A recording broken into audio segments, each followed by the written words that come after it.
Baik, Assalamualaikum warahmatullahi wabarakatuh. Selamat pagi kepada seluruh mahasiswa.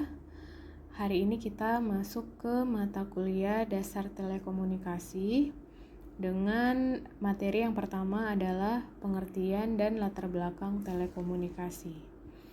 Jadi kita harus tahu dulu bagaimana pengertian dan latar belakang kenapa kita harus mempelajari telekomunikasi.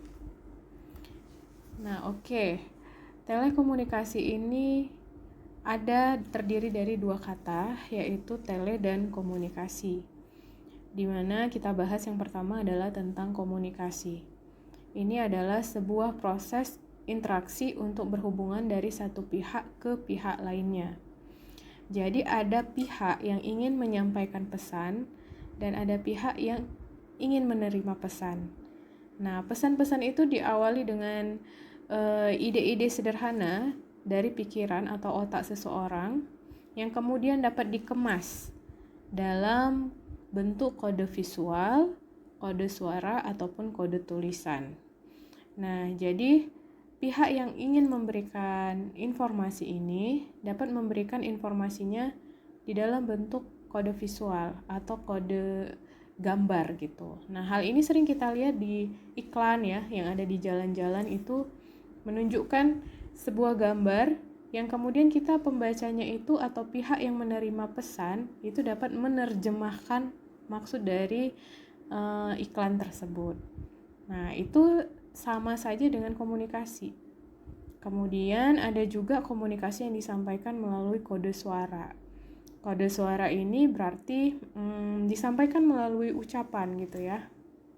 Melalui ucapan yang baik direkam dan sebagainya itu kemudian diterima oleh si pihak yang menerima pesan untuk diterjemahkan gitu ya oleh si penerima pesan.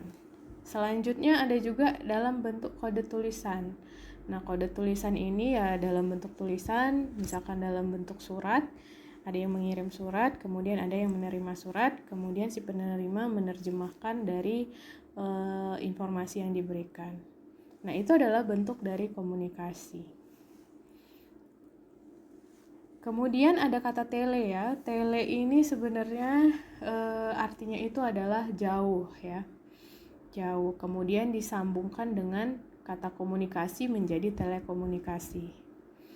Nah, jadi pengertian dari telekomunikasi ini adalah setiap pengiriman, pemancaran, dan atau penerimaan dari setiap informasi dalam bentuk tanda-tanda, isyarat, tulisan, gambar, suara, dan bunyi melalui sistem kawat, optik, radio, atau sistem elektromagnetik lainnya. Nah, jadi telekomunikasi ini karena jaraknya yang jauh tadi, pastinya harus disampaikan melalui sebuah sistem. Nah, sistem ini yang disampaikan secara elektronik dapat melalui sistem kawat ya, atau dapat melalui kabel. Jadi istilahnya kita tahu tuh dari telepon kabel yang kita gunakan pada saat zaman dulu. Kemudian optik. Nah, optik ini juga melalui kabel namun dengan kabel optik. Kemudian dengan radio atau sistem elektromagnetik. Nah, ini kita mengirimkan informasi tadi itu melalui wireless ya. Jadi melalui wireless. Nah, jadi telekomunikasi yang kita mengirimkan informasi tadi melalui sistem secara elektronik. Nah, sistem tersebut akan kita pelajari bagaimana caranya pesan itu dari satu tempat ke tempat lainnya dapat dikirimkan dengan jarak yang jauh. Misalkan saja dari rumah seseorang ke rumah orang lainnya yang ada di dalam kota, luar kota, bahkan bisa antar pulau, bisa juga antar negara. Nah, itu bagaimana cara mengirimkan informasinya nanti akan kita pelajari di materi-materi selanjutnya. Oke, jadi yang namanya telekomunikasi ini kita tuh sudah melibatkan elektronik di dalamnya, gitu. Kita lanjutkan dengan pengertian sistem telekomunikasi. Nah, sistem telekomunikasi ini adalah seluruh unsur atau elemen baik infrastruktur telekomunikasi, perangkat telekomunikasi, sarana dan prasarana telekomunikasi, maupun penyelenggara telekomunikasi sehingga komunikasi jarak jauh dapat dilakukan. Jadi sistem telekomunikasi ini seluruh aspek, seluruh elemen, seluruh unsur yang berkaitan sampai informasi tadi dapat disampaikan pada jarak yang jauh gitu. Jadi baik dari infrastrukturnya gitu ya, baik misalkan itu kalau misalkan wireless, jadi bagaimana sistem BTS-nya gitu. Kemudian sarana dan prasarana lainnya, jadi bagaimana sistem kabelnya, bagaimana servernya, bagaimana semuanya itu akan saling berkaitan membentuk suatu sistem untuk dapat menyelenggarakan sebuah komunikasi jarak jauh atau yang kita ketahui dengan telekomunikasi. Nah, itu tadi kita sudah membahas pengertian.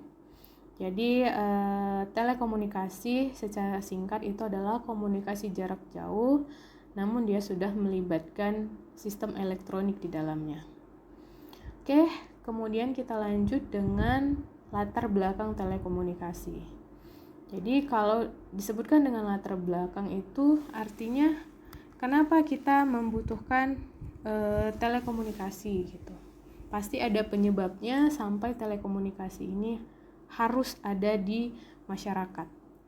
Yang pertama itu adalah jarak antara sumber dan penerima sangat jauh. Jadi komunikasi kalau hanya jarak dekat gitu ya, hanya antara satu orang ke orang yang lainnya di dalam satu tempat, nah itu sangat mudah sekali untuk dilakukan. Namun komunikasi jarak jauh juga kita butuhkan gitu ya. Jadi ada seseorang di satu tempat, misalkan di Pulau Sumatera, ingin berkomunikasi dengan seseorang yang ada di Pulau Jawa misalkan. Nah itu kan sangat sulit ya untuk melakukannya tanpa sebuah sistem di dalamnya.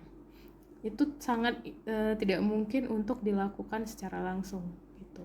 Makanya kita membutuhkan sebuah sistem telekomunikasi. Nah, jadi penyebab yang pertama adalah kebutuhan untuk komunikasi jarak jauh di tengah-tengah masyarakat. Kemudian yang kedua, penyebabnya itu adalah dibutuhkan cara yang efisien untuk menyampaikan informasi dari sumber ke penerima tanpa adanya informasi yang rusak atau hilang. Oke, jadi bagaimana informasi tersebut dapat sampai ya, informasi yang dikirimkan dalam jarak jauh tersebut dapat disampaikan tanpa adanya informasi yang hilang gitu. Pastinya harus ada sistem yang saling berkaitan gitu ya, atau harus ada jaringan yang bisa menyampaikan dari satu pihak ke pihak yang lainnya. Itu pasti dibutuhkan sebuah jaringan di dalamnya. Tidak mungkin dari jarak yang jauh tersebut langsung disampaikan, dikirim begitu saja, itu tidak mungkin. Nah, oleh karena itu dibutuhkan teknik atau cara untuk mempelajari pengiriman informasi tersebut dengan cara yang efisien dan yang pastinya tanpa ada informasi yang hilang. Karena bagaimanapun pelanggan itu tidak mau tahu ya bahwa informasi yang dia sampaikan itu harus sampai secara utuh begitu. Kemudian yang ketiga, jenis informasi yang disampaikan bisa diklasifikasikan ke dalam beberapa jenis seperti suara saja, gambar saja, tulisan saja, atau kombinasi. Nah, jadi seperti yang sudah kita bahas sebelumnya bahwa komunikasi itu bentuknya kan ada beberapa jenis ya, bisa komunikasi suara, komunikasi gambar atau visual, bisa komunikasi audio ya. Nah, itu kebutuhan untuk komunikasi tadi harus terpenuhi di dalam telekomunikasi gitu. Jadi di dalam telekomunikasi kita harus bisa mengirimkan suara, kemudian harus bisa mengirimkan gambar, kemudian harus bisa mengirimkan tulisan, atau bahkan kombinasi. Kombinasi artinya berarti dalam bentuk video ya. Video artinya video tersebut harus bisa dikirimkan gitu. Kemudian ada beberapa tren ya. tren. Artinya telekomunikasi ini mengalami perkembangan ya, dari zaman dulu sampai sekarang itu dia mengalami perkembangan yang sangat-sangat pesat, yang membuat sebuah tren ya atau kecenderungan yang terjadi pada saat ini. Beberapa di antaranya, yang pertama dari wired menuju wireless. Jadi kalau dulu komunikasi tersebut jaringannya itu harus tersambung, benar-benar tersambung melalui sistem pengkabelan gitu. Namun sekarang komunikasi itu, telekomunikasi tersebut dapat disampaikan dengan sistem yang wireless, artinya tanpa kabel. Artinya kita menggunakan elektromagnetik di dalamnya. Oke, kemudian yang tren yang kedua adalah dari analog menuju digital. Jadi sistem yang dulu analog sekarang sudah berubah, hampir semuanya berubah menjadi digital. Dengan adanya komunikasi digital ini, itu memungkinkan kita untuk bisa berkomunikasi melalui video.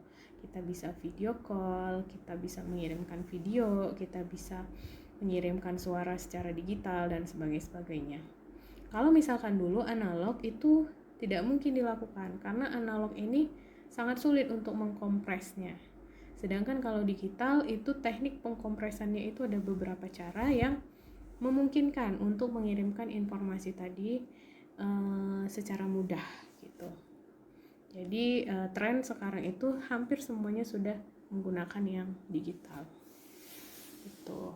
Kemudian yang ketiga, trennya adalah dari komunikasi suara menuju komunikasi data. Nah, jadi kalau sebelumnya ya, pada saat zaman-zaman dulu tahun 90-an seperti itu komunikasi itu dengan telekomunikasi hanya suara saja, sebatas suara saja. Begitu.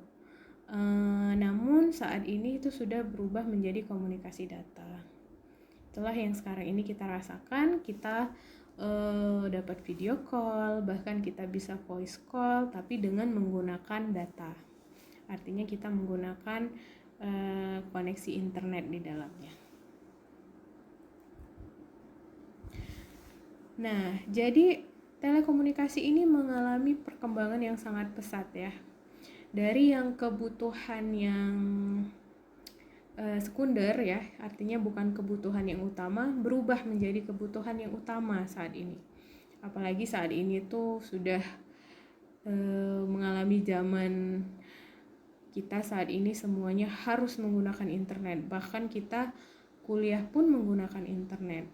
Kita mau melaksanakan perkuliahan harus secara daring atau secara online yang pastinya menggunakan telekomunikasi di dalamnya. Nah, jadi terjadi perubahan telekomunikasi yang tadinya kebutuhan sekunder berubah menjadi kebutuhan primer.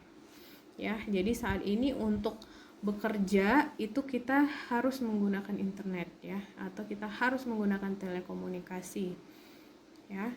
Kemudian untuk belajar kita harus menggunakan telekomunikasi. Di sini dapat kita lihat bagaimana mahasiswa ya atau pelajar ini menggunakan telekomunikasi.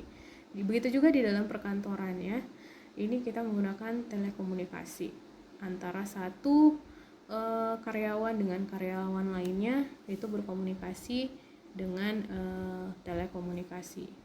Atau mungkin untuk koneksi printer sebagainya ya, atau juga telepon. Nah, itu juga menggunakan telekomunikasi gitu ya. Jadi tidak ribet seperti sebelumnya bahwa komunikasi itu harus disampaikan secara langsung. Ya, ini juga secara langsung tapi kita memanfaatkan sistem ya di dalamnya. Kemudian ada juga untuk permainan ya. Jadi untuk game online. Jadi kebutuhan tuh dari kebutuhan yang primer sampai kebutuhan yang istilahnya tersier gitu ya, yang bukan kebutuhan utama, itu juga menggunakan telekomunikasi. Contohnya game ya. Sekarang tuh game itu sangat-sangat diminati ya, bahkan hampir mungkin menurut saya tuh hampir 70% anak muda itu dia main game. Gitu ya, main game untuk merefresh kegiatan-kegiatan yang mungkin membuat pikirannya sumpek, dia butuh permainan, dia butuh game. Nah, itu juga dia membutuhkan telekomunikasi.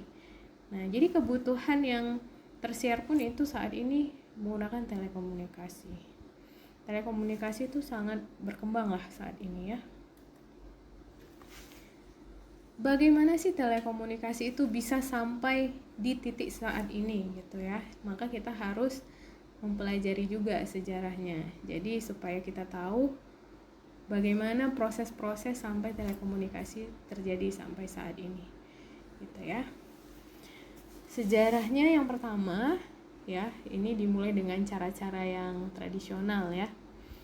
Ini menggunakan asap, obor, bendera dan lain-lain. Jadi komunikasi jarak jauh itu untuk masyarakat zaman dulu itu dilaksanakan dengan asap gitu ya. Ada beberapa cara. Yang pertama adalah asap. Jadi mereka mengirimkan informasi dengan asap, yang artinya mungkin terjadi kerusuhan atau misalkan meminta pertolongan atau apa dan sebagainya, mereka mengirimkan informasi dengan membuat asap sehingga orang di jarak jauh itu dapat menyadari sesuatu sedang terjadi di tempat yang lain gitu. Kemudian itu cara-cara yang sangat-sangat tradisional ya. Kemudian berkembang menjadi telegraf pada tahun 1838 oleh Samuel Morse ya. Jadi telegraf ini juga dapat mengirimkan informasi, namun pada saat itu dengan menggunakan kode-kode ya, kode Morse ya. Jadi kalau misalkan anak pramuka ya, mungkin ada mempelajari beberapa sandi Morse. Nah, inilah yang digunakan di dalam telegraf. Jadi ada beberapa kode-kode yang dikirimkan, kemudian nanti di sisi atau di pihak penerima itu akan menerjemahkan kode tersebut. Kemudian berkembang menjadi telepon ya. Telepon tapi di sini masih full dengan menggunakan kabel ya. Jadi antara satu pihak ke pihak yang lainnya itu harus menggunakan kabel gitu. Kalau zaman dulu tuh sebenarnya sudah ada sistem telekomunikasi yang menggunakan jaringan gitu ya. Jadi misalkan saya mau telepon teman saya pada saat zaman dulu ya, jadi saya harus telepon ke operator dulu. Jadi misalkan saya telepon operator, saya bilang, halo, saya mau berkomunikasi dengan seseorang yang bernama Mira, sebenarnya Mira di sini. Kemudian si operator akan memberikan informasi, oke, akan saya hubungkan. Maka kabel yang punya saya itu akan dicabut, kemudian disambungkan dengan si Mira gitu. Jadi kemudian Mira dan saya itu akan berkomunikasi. Jadi benar-benar itu dilakukan dengan sistem kawat gitu ya, atau dengan sistem kabel, atau full dengan menggunakan kabel seperti itu.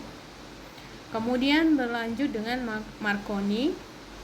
Ini memperkenalkan transmisi radio pertama sejauh 18 mil melewati lautan Atlantik. Jadi Marconi inilah yang pertama sekali memperkenalkan transmisi radio. Dia dapat mengirimkan informasi sejauh 18 mil sehingga tanpa kabel ya, sehingga komunikasi radio itu bisa lahir ya. Oke, kita lanjutkan. Nah, sejak Marconi mempublikasikan transmisi radio ini, maka teknologi berkembang dengan sangat cepat gitu ya. Jadi banyak komunikasi yang kemudian dilakukan dengan elektromagnetik saja gitu. Karena kan kalau dengan kabel ini kan kita membutuhkan biaya yang besar ya untuk kabelnya tadi, dan kita juga membutuhkan pembangunan infrastruktur besar-besaran gitu, karena setiap jalur tuh harus dikirimkan dengan harus dibuat pengkabelannya gitu. Informasi tadi harus dikirimkan melalui kabel gitu. Sehingga komunikasi radio ini membuat suatu terobosan yang sangat-sangat bermanfaat seperti itu. Namun itu masih dilakukan secara analog ya. Nah, jaringan nirkabel atau jaringan wireless pertama sekali yang dilakukan itu oleh Aloha-Net ya. Ini kalau kita lihat dari bahasanya saja ya, Aloha ini kita sudah bisa menyadari bahwa ini pasti berasal dari Hawaii ya. Jadi Aloha-Net ini itu dilaksanakan di pertama sekali itu di Universitas Hawaii, University of Hawaii. Jadi mereka membuat AlohaNet untuk mentransmisikan data dalam bentuk paket. Nah, dalam bentuk paket artinya muncullah komunikasi sistem dengan digital. Ya. Sistem komunikasi yang digital ini sudah dilakukan dengan paket. Nanti akan kita pelajari ya bagaimana paket itu ya. Nanti akan kita pelajari bagaimana komunikasi dipaket-paketkan atau dibagi-bagi gitu ya. Jadi kalian misalkan mengirimkan kata halo itu dibagi-bagi, kemudian itu dikirimkan per paket-paket seperti itu. Itu nanti akan kita pelajari. Dengan cara tersebut ya, sistem digital itu membuat suatu terobosan yang sangat-sangat baik juga di dalam telekomunikasi. Gitu ya. Ini kalau kita lihat ya, di sini ada gambar, ini analog atau continuous signal. Jadi kalau yang namanya analog ini sinyalnya ini dikirimkan secara kontinu atau berkelanjutan ya. Jadi setiap angka ya, di sini kan bisa kita lihat ya, ini perubahannya mungkin di sini 0,3, 0,4, 0,5, 0,75 mungkin ya. Nah, itu dikirimkan, setiap itu tuh harus dikirimkan, setiap proses itu harus dikirimkan. Nah, itu berbeda dengan yang digital, dia menggunakan sinyal yang diskrit. Sinyal diskrit ini hanya 01, 01, 00, 11, 00, 1, 00, 110 gitu. Nah, jadi mengirimkannya itu bisa lebih hemat gitu ya, karena yang tadinya analog kita harus mengirimkan sinyal yang dengan tegangan 0,5, 0,6, semua itu harus dihitung gitu. Nah, itu kan bisa membutuhkan waktu yang lebih panjang ya dibandingkan dengan yang digital ini tadi. Makanya ya itu secara singkat itu membuat digital tuh lebih simpel. Kemudian DARPA ya, ada istilah DARPA atau Defense Advanced Research Project Agency pada tahun 1970 sampai awal 1980. Nah, ini DARPA ini dipakai oleh militer ya. Dipakai oleh militer, ini komunikasi yang wireless ya, dipakai oleh mereka. Kemudian internet pada tahun 1990-an ini kecepatannya masih 20 kbps gitu. Kemudian berlanjut dengan infrared ya. Ini mungkin beberapa anak tahun 90-an ini merasakan infrared ya. Namun komunikasi infrared ini memang dia wireless ya, wireless tapi jaraknya itu tidak bisa jauh ya. Bahkan satu perangkat dengan perangkat yang lainnya itu harus kadang-kadang tuh harus nempel baru bisa terkirim. Tapi kalau perangkatnya jauh jarak beberapa senti aja kadang-kadang dia itu tidak terkirim. Seperti itu. Kemudian berlanjut dengan Bluetooth ya. Bluetooth ini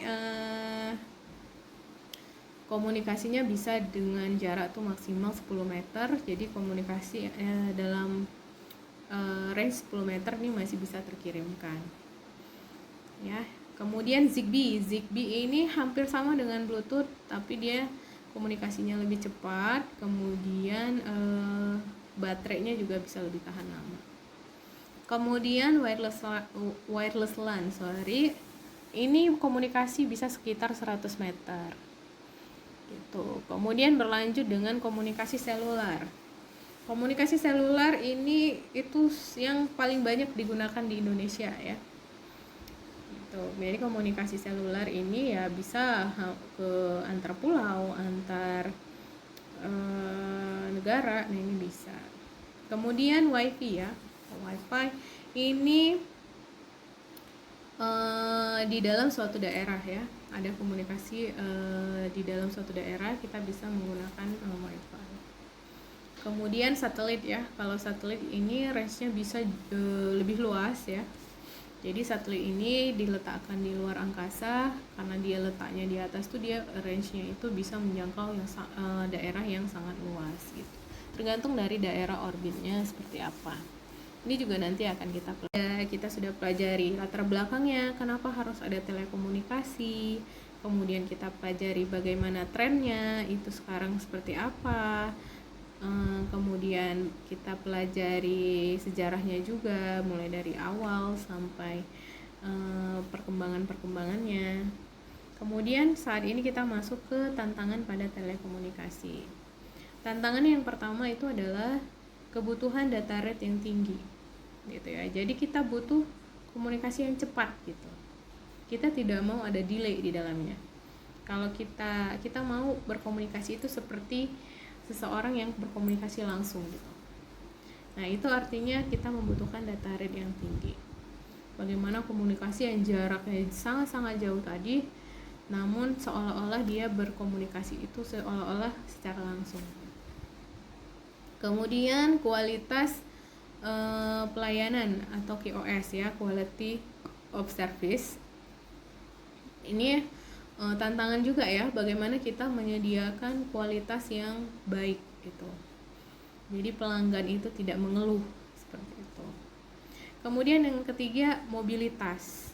Kita mau komunikasi tersebut cepat dan kita bisa bergerak dimanapun kita berkomunikasi itu bisa gitu. Mau kita lagi di mobil, mau kita lagi di kereta api, mau kita lagi duduk, mau kita lagi jalan, kita semua mau komunikasi itu tidak ada putus, tidak ada delay. Itu yang kita mau ya.